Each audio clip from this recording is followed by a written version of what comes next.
राजनीति विज्ञान की इस कक्षा में आपका स्वागत है। मैं हूं आपका राजनीति विज्ञान का शिक्षक Nikhil Gupta, assistant professor of political science. आज हम जानेंगे कार्ल मार्क्स के बारे में। कार्ल मार्क्स, जिसे वैज्ञानिक समाजवाद का जनक कहा जाता है, और मार्क्स के विचारों के कारण ही एक नई विचारधारा शुरू हुई थी जिसको मार्क्सवाद कहा जाता है।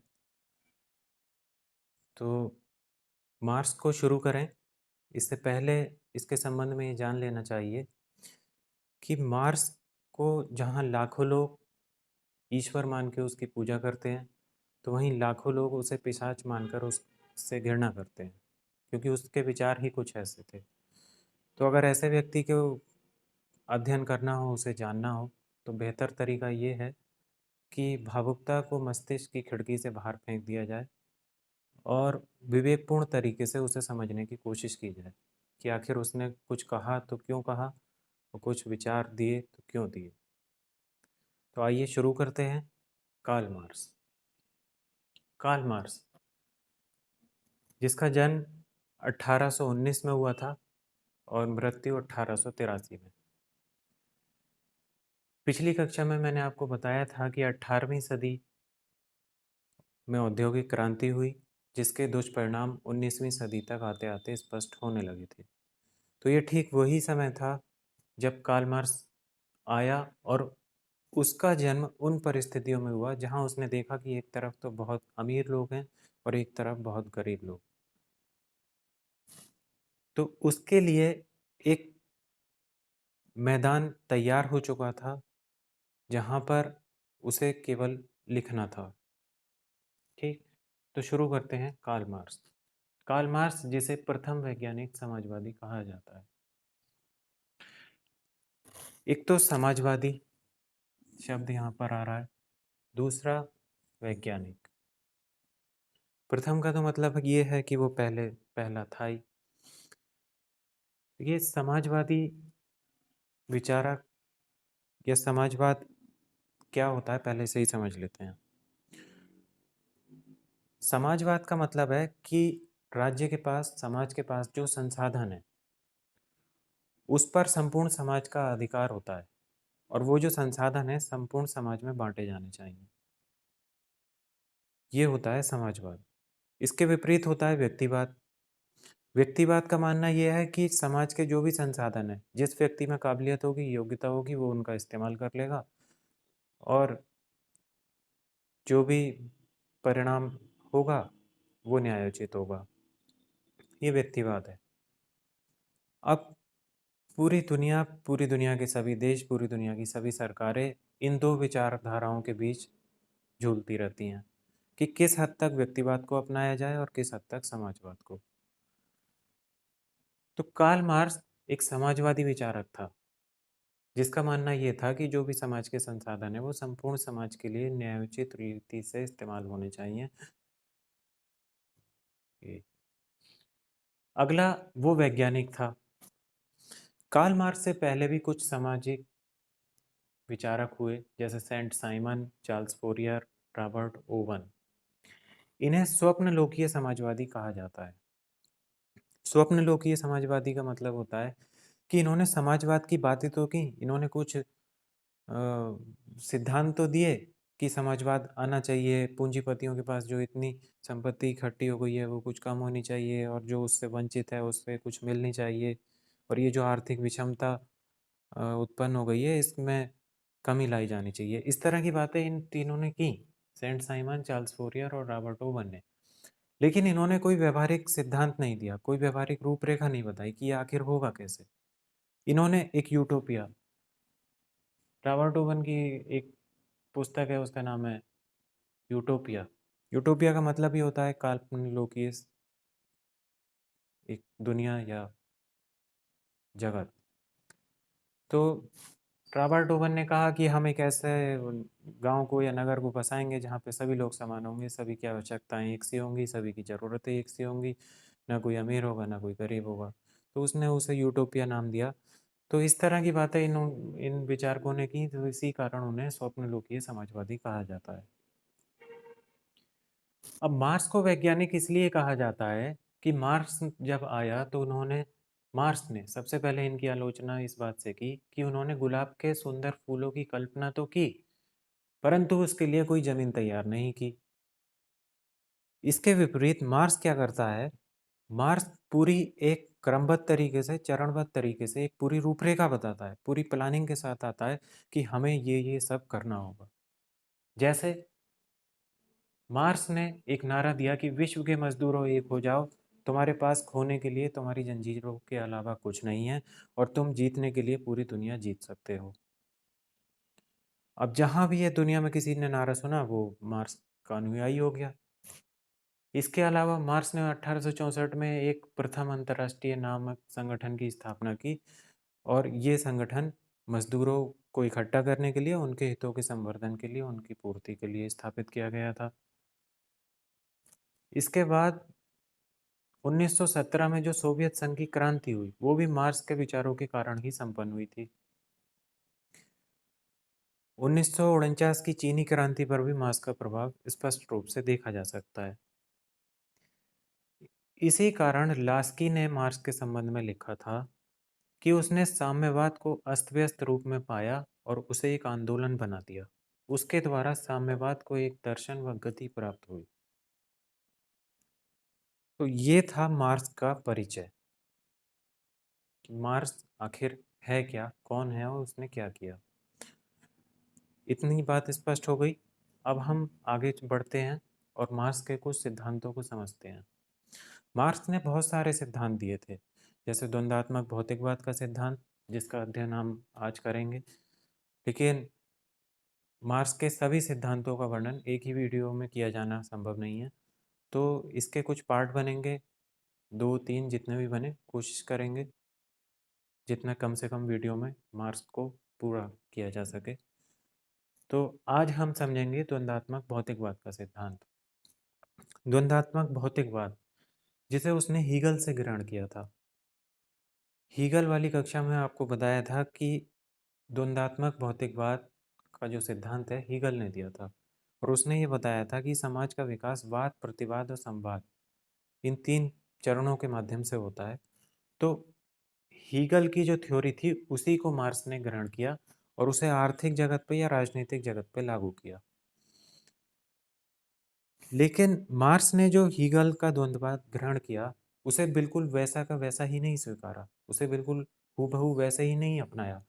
मार्क्स ने हीगल के द्वंद्ववाद के संबंध में ये कहा था कि उसने हीगल का जो द्वंद्ववाद है वो सिर के बल खड़ा पाया और उसे सीधा करके पैरों के बल पर खड़ा कर दिया।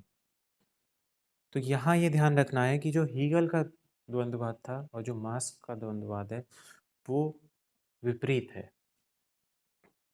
अब समझते हैं विपरीत कैसे है, क्या अंतर था। देखिए हीगल, आप सब जानते हैं कि एक आदर्शवादी विचारक था और आदर्शवादी जो विचारक होते हैं वो विचारों को प्रमुखता देते हैं, पदार्थों को नहीं। इसके विपरीत मार्क्स जो था एक यथार्थवादी विचारक था और वो पदार्थों को प्रमुखता देता है। राजनीति विज्ञान में ये डिबेट हमेशा से चली आ रही है कि पदार्थ प्रमुख हैं या विचार प्रमुख हैं। बहुत से विचारक कहते हैं कि पहले विचार आता है, उसके अनुसार स्थितियां घटित होती हैं। बहुत से कहते हैं कि पहले पदार्थ आता है और पदार्थ के हिसाब से स्थितियां घटित होती हैं। इस संबंध में मार्क्स का एक प्रसिद्ध कथन है कि मानवीय चेतना उसके सामाजिक अस्तित्व का निर्धारण नहीं करती। मानवीय चेतना उसके सामाजिक अस्तित्व का निर्धारण नहीं करती, इसके विपरीत उसका सामाजिक अस्तित्व उसकी चेतना का निर्धारण करता है। पहले इसी कथन को समझते हैं। आपको क्या लगता है कि इसमें से कौन सी बात सही है, पहले विचार आया या पदार्थ आया? किसे महत्व दिया जाना चाहिए, विचारों को या पदार्थों को? कमेंट्स करके आप नीचे अपना जवाब दे सकते हैं। देखिए ज़्यादातर विचारकों को ऐसा लगता है कि पहले विचार आया। इसे समझते हैं। जैसे मान लीजिए हवाई जहाज बना, तो सबसे पहले जो राइट्स बंधु थे उनके दिमाग में ये विचार आया कि हमें उड़ना चाहिए पक्षियों की तरह, है ना? उन्होंने सोचा कि हम उड़ सकते हैं, पहले विचार आया मस्तिष्क में, एक कल्पना हुई, फिर उन्होंने हवाई जहाज का निर्माण किया, पदार्थ बाद में आया। ठीक। दूसरा उदाहरण, किसी ना किसी वैज्ञानिक ने कभी ये सोचा होगा कि काश हम यहाँ बैठे बैठे अपने दूर बैठे हुए मित्रों से बात कर पाते। तो उसने पहले सोचा, उसके मन में विचार आया, फिर मोबाइल फ़ोन का आविष्कार हुआ, जिसका इस्तेमाल आप सब लोग कर रहे हैं। तो इन दो उदाहरणों से ऐसा लगता है कि विचार ज़्यादा महत्वपूर्ण है। पहले विचार आता है, उसके बाद पदार्थ आता है। अब समझते हैं मार्क्स की अवधारणा। मार्क्स ये कह रहा है कि मानवीय चेतना उसके सामाजिक अस्तित्व का निर्धारण नहीं करती, इसके विपरीत उसका सामाजिक अस्तित्व उसकी चेतना का निर्धारण करता है। मार्क्स यहाँ पे ये कह रहा है कि व्यक्ति जिस भी परिस्थिति में रहता है, विशेषता आर्थिक परिस्थितियों में, पारिवारिक परिस्थितियों में, सामाजिक परिस्थितियों में, वो वैसा ही हो जाता है। अब कोई व्यक्ति मुंबई के स्लम एरिया में पैदा हो रहा है, गरीब से गरीब घर में पैदा हो रहा है, तो आप उससे उम्मीद नहीं रख सकते कि वो बहुत ज़्यादा बौद्धिक होगा, विलक्षण होगा, वो आईएएस, पीसीएस या डॉक्टर, इंजीनियर बनेगा। मार्क्स ये कहना चाह रहा है कि जैसी चेतना होगी, जैसी आर्थिक परिस्थितियां होंगी, वैसी ही चेतना होगी। दूसरी तरफ कोई बहुत बड़ा उद्योगपति है, धीरू भाई अंबानी है, टाटा बिरला है, इनके घर में कुछ बच्चे पैदा हो रहे हैं। ठीक। आप ये उम्मीद नहीं कर सकते कि वो बिल्कुल अपराधी, अन्यायी, अत्याचारी किस्म के बालक बन जाएंगे। नहीं, वो इतने संपन्न, पढ़े लिखे, समझदार परिवार में पैदा हो रहे हैं कि वो सफल ही होंगे कहीं ना कहीं। ठीक। तो मार्क्स का सार ये है, मार्क्स ये कह रहा है कि मानवीय चेतना उसके सामाजिक अस्तित्व का निर्धारण नहीं करती, इसके विपरीत उसका सामाजिक अस्तित्व उसकी चेतना का निर्धारण करता है। अब बात ये भी सही है। आगे बढ़ते हैं। द्वंद्वात्मक भौतिकवाद की विशेषताएं। मार्क्स ने जो अपना द्वंद्वात्मक भौतिकवाद प्रस्तुत किया, उसमें उसने ये बताया कि जो प्रकृति की सभी वस्तुएं हैं वो परस्पर संबद्ध हैं, एक दूसरे से जुड़ी हुई है। सफलता क्या है, इसका निर्धारण कैसे होता है, ये बड़ा जटिल प्रश्न है। इस संबंध में बिल गेट्स ने कहा है कि सफलता ये नहीं है कि आपने दूसरों के मुकाबले कितना किया।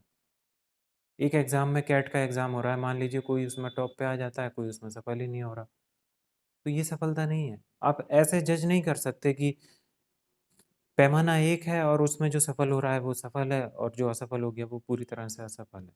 नहीं, सफलता ये है कि आपने अपनी परिस्थितियों के मुकाबले कितना किया। अगर कोई बिल्कुल ही स्लम एरियाज में पैदा हो रहा है और वो वहां से स्ट्रगल करता करता कोई कांस्टेबल ही बन जाता है या कोई प्राइमरी टीचर ही बन जाता है, तो वो भी पर्याप्त सफलता है, सम्मानजनक सफलता है और उसे सफल माना जा सकता है। ठीक। तो प्रकृति की सभी वस्तुएं परस्पर संबद्ध हैं, सारी चीजें जुड़ी हुई हैं, हर किसी को एक पैमाने पर नहीं नापा जा सकता। दूसरा, प्रकृति निरंतर गतिशील व परिवर्तनशील है। समाज में, प्रकृति में परिवर्तन होते रहते हैं और वस्तुएं नष्ट होती रहती हैं और नई पैदा होती रहती हैं। वस्तुओं में नए गुण भी उत्पन्न होते हैं और ये एक चक्र चलता रहता है, जिसे उसने कहा वाद, प्रतिवाद और संवाद।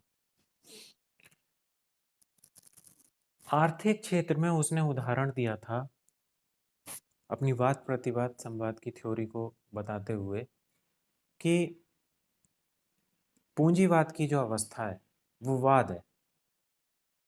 इसमें कमी ये रहती है कि जो पूंजीवाद जब चलता है तो उससे आर्थिक विषमता पैदा हो जाती है, ऊंच नीच की खाई बढ़ जाती है, इससे संघर्ष उत्पन्न होता है, इससे तनाव उत्पन्न होता है, क्रांति होती है और सर्वहारा के अधिनायकवाद की स्थापना हो जाती है।